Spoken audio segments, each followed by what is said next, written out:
this is Clarissa, and today I'm going to show Swan on the reformer for a prenatal client who's in their second and third trimester. You can have the foot bar up just to kind of help the person get up, but if they feel comfortable and they don't need it, then you can always put the foot bar down. But for today's purpose, I'm going to leave the foot bar up. I will have the springs at least 4 to 5 or all of them on, just so the carriage doesn't move forward and back as your prenatal client is getting on to the reformer. You'll start, and if they are going to use the foot bar, you can start by having them place one hand on, the other hand onto the box, place one knee on, slide up, and it does depend on their height, and then go onto all fours, okay? Have your prenatal client walk their knees a little bit further forward and have their legs at least the width of their hips. They'll reach down for the side of the wooden frame, and then the other side, so now they're kind of like in an elevated child's pose, so to speak.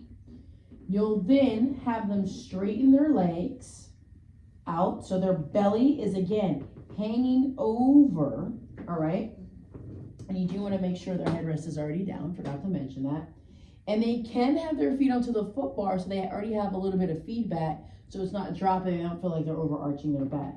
Again, the belly is hanging down. The arms are extended out at a 45-degree angle. You don't want them up here. That might be a little bit too much on their belly. Plus, being that the belly may hang, maybe have them a little bit further out, like right around a 45. Cue your client to press through their elbows, so the eyes of their elbows are facing either each other or slightly forward, so they get lat engagement. And then they inhale, dive down, lower the chest.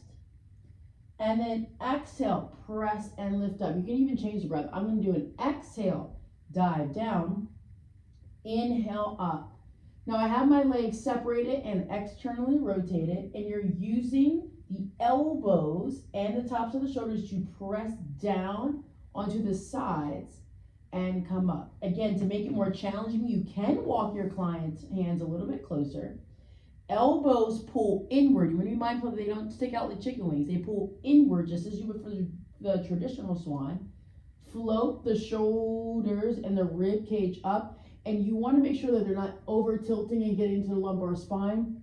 You want the crown of their head reaching long. Tailbone and pubic bone is heavy. And then exhale, come down. The elbows can lay onto the sides of the wooden frame. Inhale, push up. That's probably the most effective way to get into this. So make sure their elbows touch the frame each time. And they're pressing and reaching the top of their head forward, just for excellent form. Okay?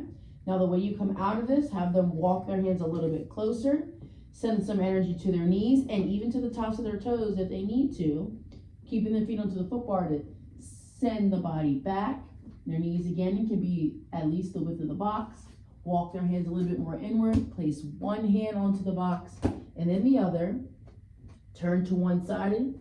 Place one foot onto the floor and the other onto the floor, turning and facing before you go into your next exercise. I hope you enjoy that. Take care.